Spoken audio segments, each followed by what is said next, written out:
Hey everybody, it's Scott Steen with the winnersandwhiners.com coming to you with the Thursday edition of Today in Sports Betting. This is the MLB version of the show. Scott, we got some double headers today, man. You ready for some twin bills? Those Bam Johnson rules there, playing playing 7 innings. Well, I witnessed the doubleheader yesterday with the Yankees, which opens up a whole can of worms on why I think Aaron Boone's a terrible manager, which I kind of texted you about. Uh-huh. But fun fact, there was a guy who was making his professional debut yesterday, former singer of Jethro Tull, Ian Anderson, Ian Anderson. getting the start for the Braves, originally from New York against the Yankees, and he had a no-hitter through 5 innings in a 7-inning game. And I'm not going to lie, I had a little bit of relief when Michael Kay, the announcer for the Yankees, said the MLB does not officially recognize 7-inning no-hitters. And a weight was lifted off my shoulders. But we ended up hitting a home run in the 6th, lost 4-1 in game 1, or 5-1, I don't even remember. We got killed in game 1. Then game 2, the Yankees were up 1-0 in the 6th. Tanaka had 66 pitches, and Boone decided, you know what? I've seen enough. And they went to the bullpen. They gave an immediate 2-run homer to Freddie Freeman. They lost the game. So I think Boone's an idiot. Fun fact, Yankees, a losing record when they don't play Boston. Wow. Fun fact. So, yeah, not exactly a great look for the Yankees right now. Tanaka had been three runs, no runs, 3 hits. He was great. He had 66 pitches. I don't get it. I don't get it. And there's like, you know what? No, we're bringing in Green. And I'm thinking, like, Green's been good this year. Don't get me wrong. He blew the game yesterday, but he had been pretty good. But why are you pulling Tanaka on 66 pitches when he's been pretty much unhittable the entire game? I don't know. But I've told you multiple times, I think Boone's an idiot. So I've mentioned that numerous times. Whether you watched me back when I was doing Stats All videos or now, you know that I'm not a fan of Aaron Boone at all. So, yeah, that kind of just proves my point. Well, and we got to watch. It wasn't a good day for the home teams yesterday, Scott. I got to watch. How about the Rockies last night? That was fun. That was quite a game. I double cashed on that one, so I was happy. I didn't really have a dog in the fight at the end. I had the Rockies first 5, and they were able to squeak that one out 2-1. And then I had the Rockies over 4.5, and they hit the Gurn Perkern as what was that, 3-1 in the 7th for an over-under 10, and they ended up with 15 runs? Yeah, perhaps the best hitter in baseball right now, statistically speaking. I think he is. Charlie Blackmon. Grand slam, man.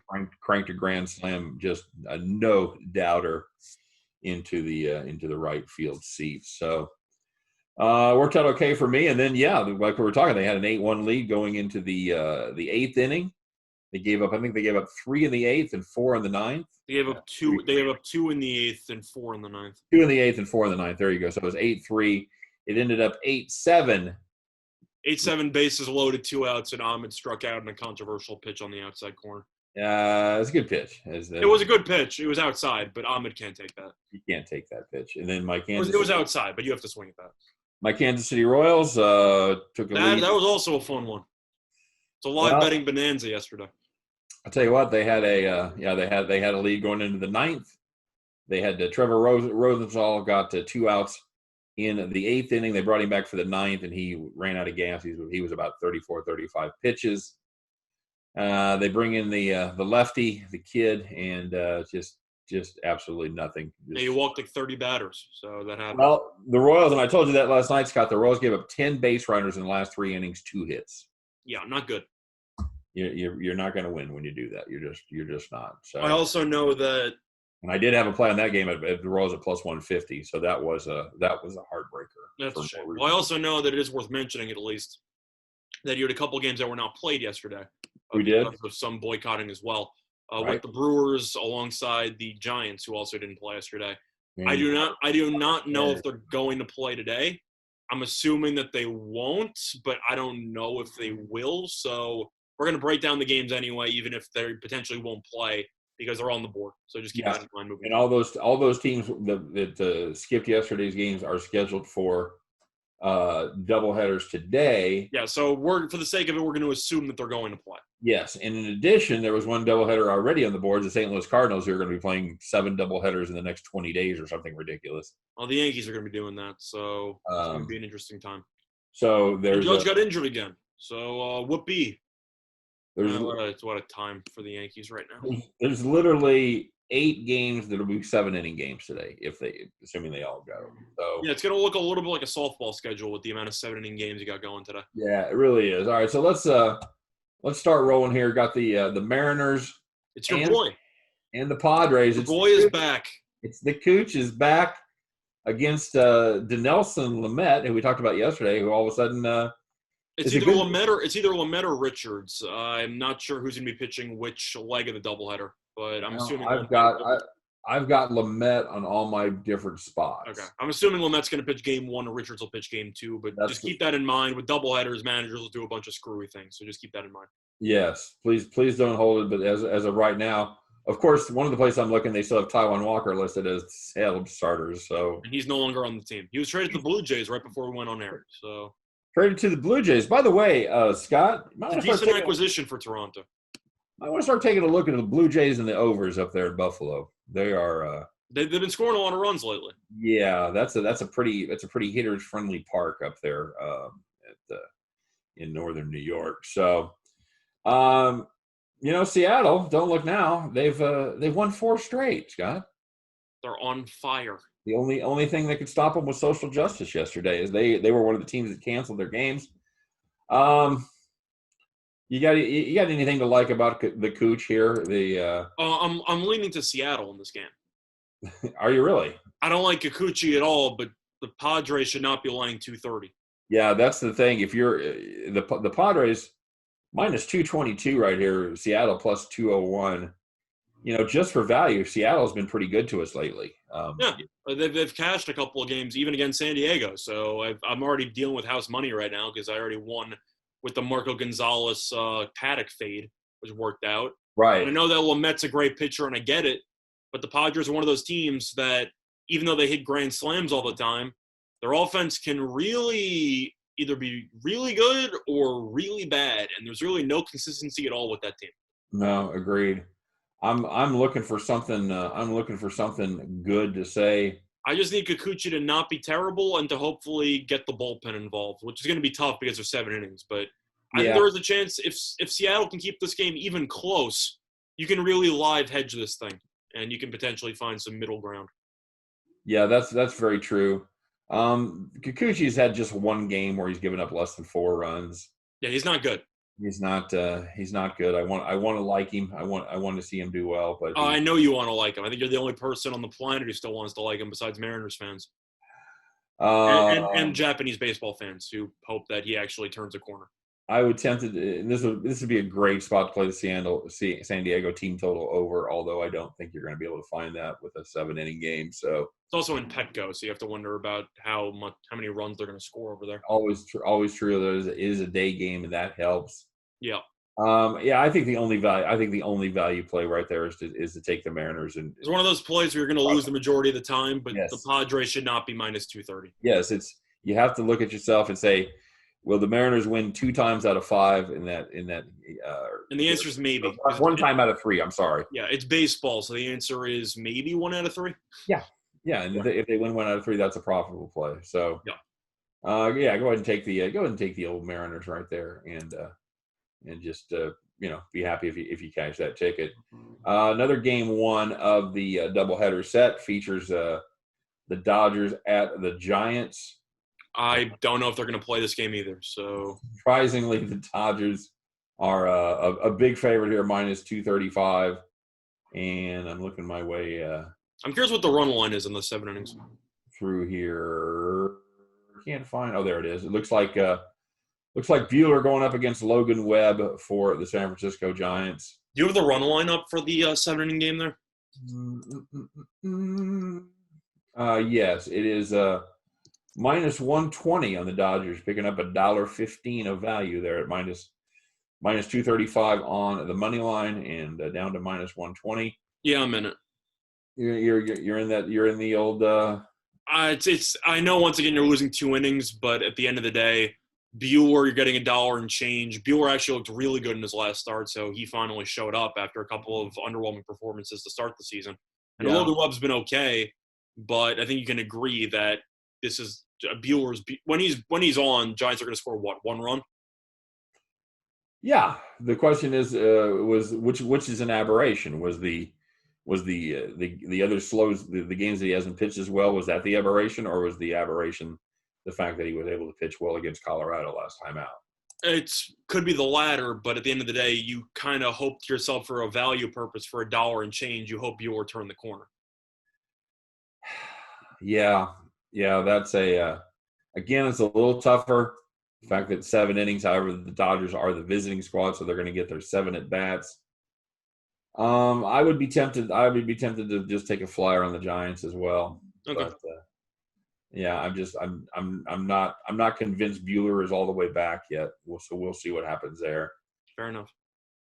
Reds and Brewers. Now, of all the games least likely to be played, I think it's going to be the ones involving the Brewers once we any team from Wisconsin, yes. Right. Once we talk about that. So for the sake of this, I'm leaning Reds. You have Gray versus Lindblom. That's the projected starting matchup that I have here. And I think you know my opinions on Lindblom and my opinions on Sonny Gray. So I'm going to lean to the Reds. Now I've got Gray versus Hauser. Okay. Once again, these doubleheader pitching schedules are very tough to predict. Yeah, really. That's the thing, and I still like Gray. I still like Gray either way, but yeah, I feel better with Lindblom on the mound as opposed to Hauser. But do you really? I do, because Hauser's so unpredictable. I just know Lindblom's going to be bad. Hauser's actually has actually pitched pretty well. Yeah, but recently he has not been that great. No, he went 7, gave up 4 last time, 5, 3. Yeah, so he's really had 3 subpar performances. Hauser's either really good or really bad, and Lindblom, it's not really bad. That's my point. He's not. Yeah, okay, fine. So he's either really good or just bad. Just bad. Or you have Lindblom, who's either bad or really bad. So I'd rather have Lindblom against Gray if I really had the choice. All right. Well, I don't even know if Lindblom's a capable starting pitcher. I just know that he was good in Korea, and they brought him back. But, I mean, he was awful in the MLB the first time he was around, and it looks like he hasn't really gotten much better the second time around. So, yeah, he doesn't appear to have learned much that helps him. He might be a minor leaguer, honestly. A 4A guy is he's not good. Most likely what he is. Sonny Gray is ridiculous. Yeah, he's pitched very, very well. He's had one poor start out of his 6 starts. So yeah. Hard not to take Sonny Gray here. Have any interest in that 6? Not really. That catches my attention in a game like this. I see mostly 7. I know that there is 1 or 2 spots with 6, but I mostly see 7. I've got 6 here, and it's 6 minus 117, so you're not even getting juiced that hard. The truth is that both teams have been so bad offensively that I don't really know if I even want to bother with 6. Brewers are dreadful. I know they can't score, but the Reds also recently have not been able to score. So 6 might sound really low, which it is, but 7 innings. And both teams have been disastrous offensively over the last week and a half. So I don't really want to touch the total. Yeah, they're daring you to take that. Cincinnati, I'm just looking at it here. They've gone 2, 4, 6, 7 games without scoring more than 4 runs. Yeah, they can't score. And Milwaukee has actually done better. We were thinking of that stretch there, but they've actually scored. Well, they've done better, but Sonny Gray is also on the mound, so that means they should probably struggle more than what they've been doing lately. They've scored 4. They've averaged 4 runs a game over their last 4. But counting on Cincinnati to do their part, I like the over there. I think I think Cincinnati may be able to break through for 2 or 3, and I don't know. I see this game ending like 4-2 Reds. There's only 3 milk bottles on the stand. How could you not knock them over? It's so easy. It's fair. If you want to take it for value, you can. I just think this game's gonna end like 4-2. So I'm just all right. By the way, the Reds are a minus 128 favorite there. So that's definitely the play. Where I'm leaning. I'm leaning Reds. Yeah, that's the best play. I wouldn't hate you taking the over there. I wouldn't touch the under. So yeah, Sonny Gray at minus 128. That's a bargain, as they say. Yeah. A little rematch of last night, Scott. Rockies, Diamondbacks. First 5 under. Diamondbacks minus 147 right here. Give me the first 5 under, and give me the Rockies money line. Who we got going? We've got Kyle Freeland and Zach Gallen. Yeah, I think that's probably the way I'm going to be leaning on that First game. 5 under, Rockies money line. First of all, I know that Gallen's good, and I've talked about that before. How the hell were the Diamondbacks minus 150? Because of Zach Gallen. Who cares? They've lost the first 2 games of the series, so what are we talking about here? Well, minus 150, Diamondbacks have been one of the worst teams in the league for the last week. Yeah, going into yesterday, they'd been a team that had been absolutely. They're in free fall. Minus 150, they're in free fall right now. How am I supposed to take what? It's hard to lay 2 to 3 on the team that's lost 8 straight. I think the argument Colorado should be a borderline pick'em game. Yeah, that's 150. What are you, they nuts? Yeah, okay.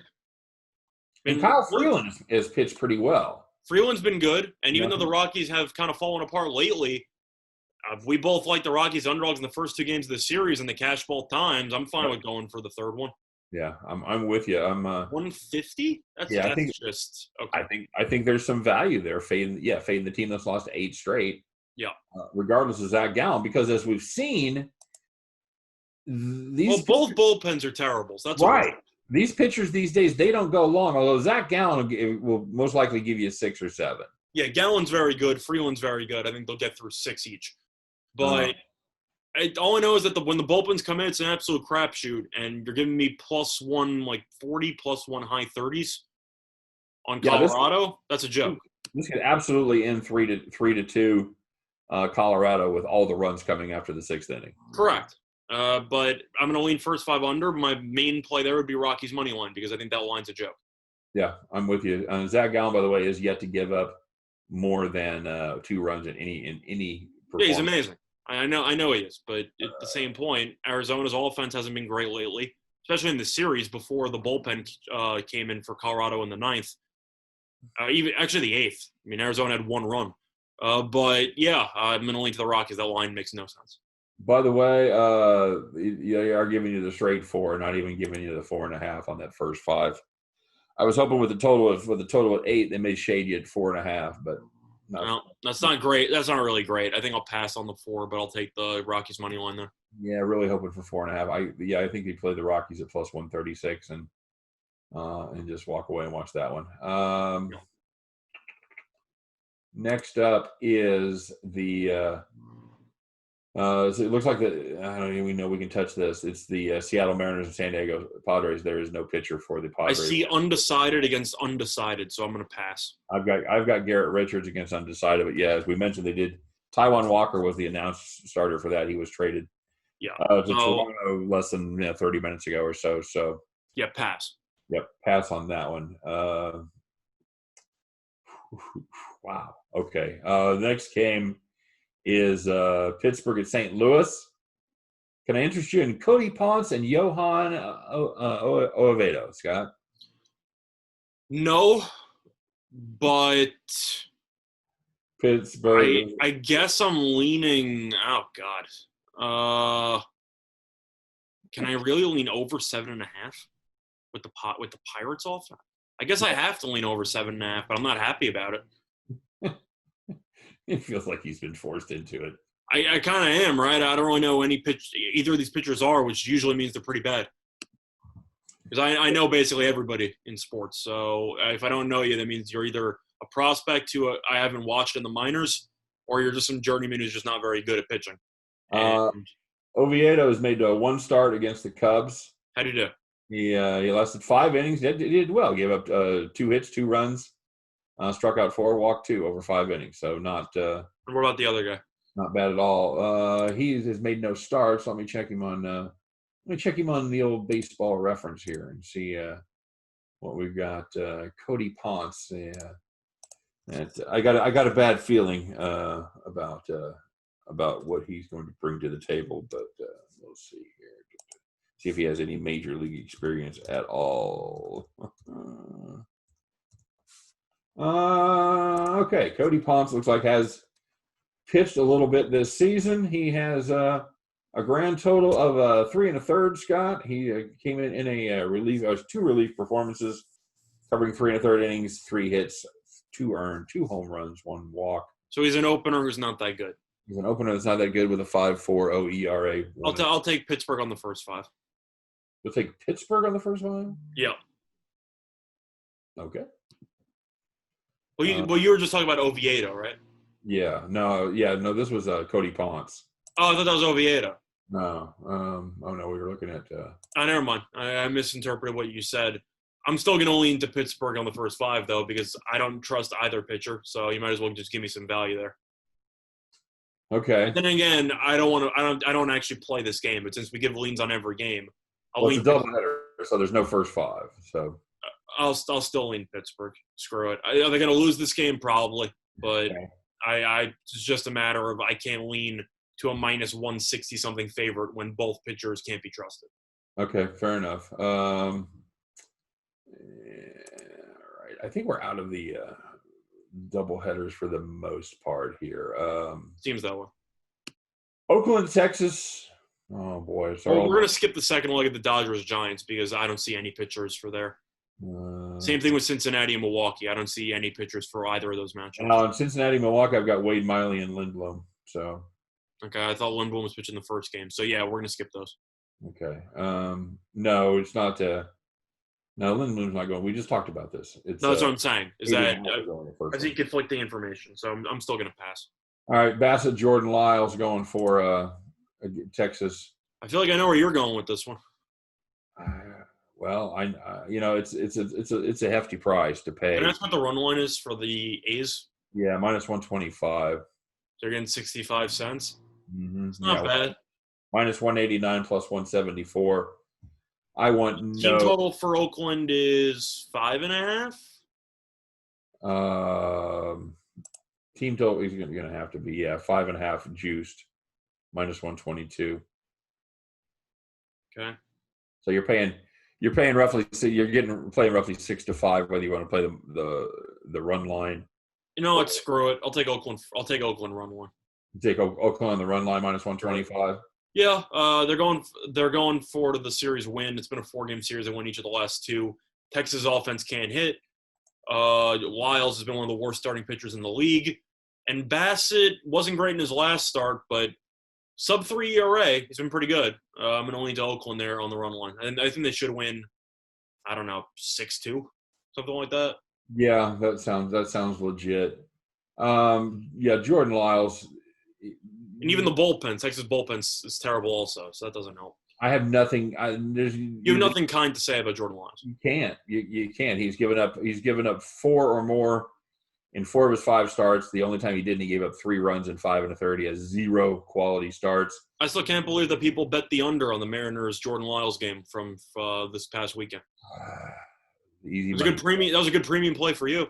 I thought so too. Yeah, and when we win it in the 3rd inning, 4th inning? It was something like that. Ridiculous. I think you pushed in the 4th, you won in the 5th. I think that's right. Yeah, Jordan Lyles, very very fadeable. I would lean. I'd probably lean. Yeah, you take your pick. Pick. Go run line or because this Oakland pen is really good too. By the way. Yep.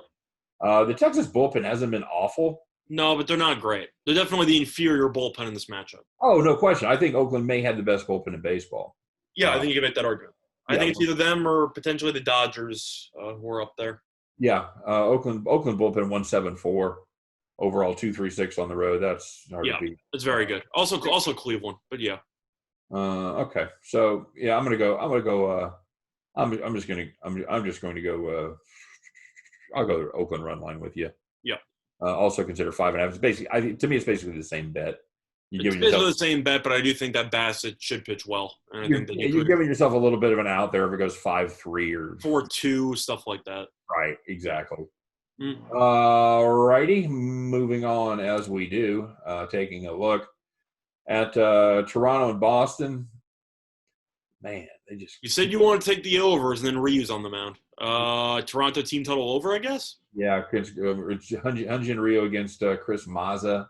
Not a fan of Mazza, so. Not, I like Mazza ball soup, but that's about it for me. Mazza has not been not good either. Another guy with an ERA over 10, Scott. Yeah.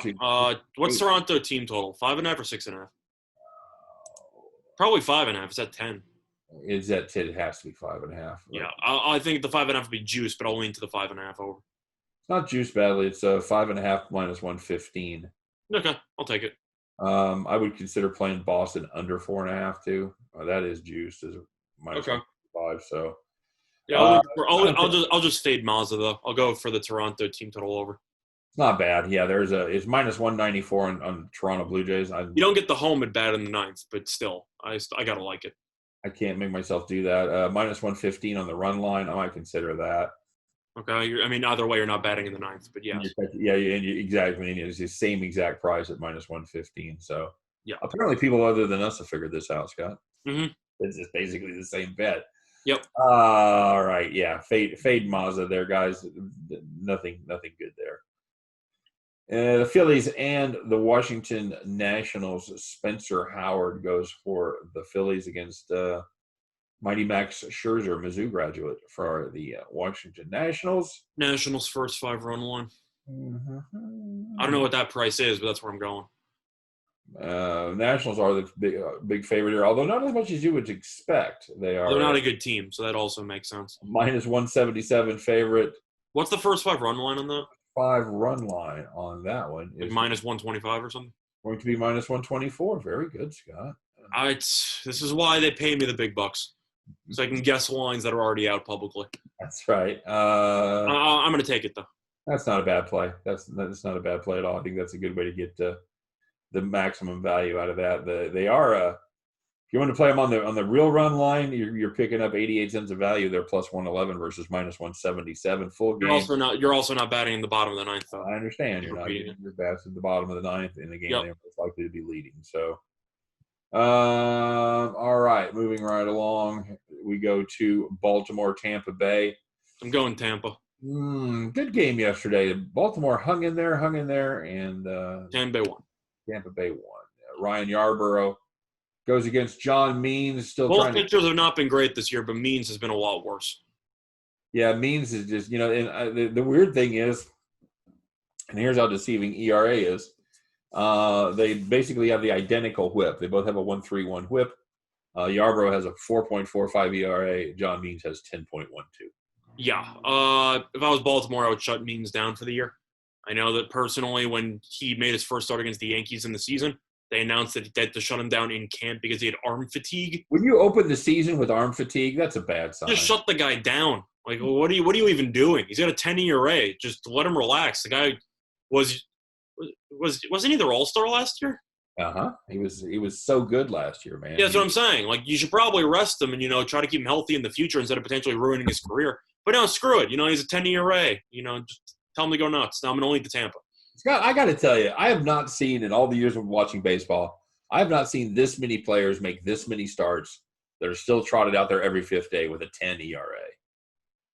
Yeah, doesn't help. This is also one of the only years. This is probably the year I've seen the most injuries to players.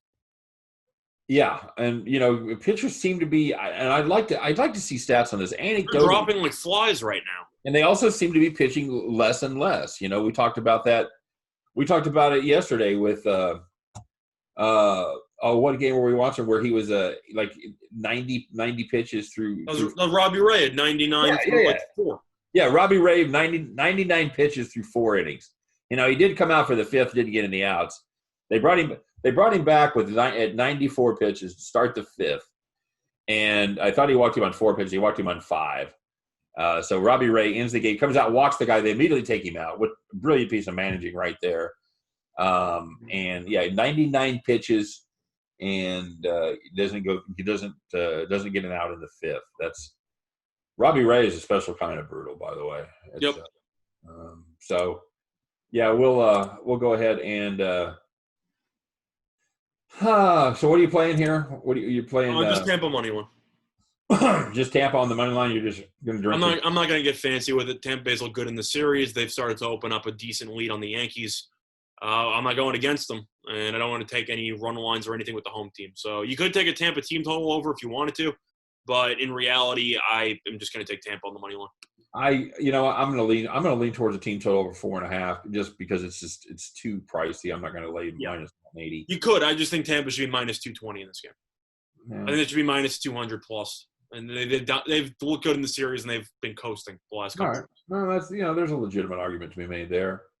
And then we got the last game. We got our boy going on the mound for the Twins. Randy Dobnik going against Matt Boyd, who was my boy Boyd was last. Actually pretty good in his last start. Yeah, he actually hasn't been terrible with 2 starts in a row. He's due. He was right. He went.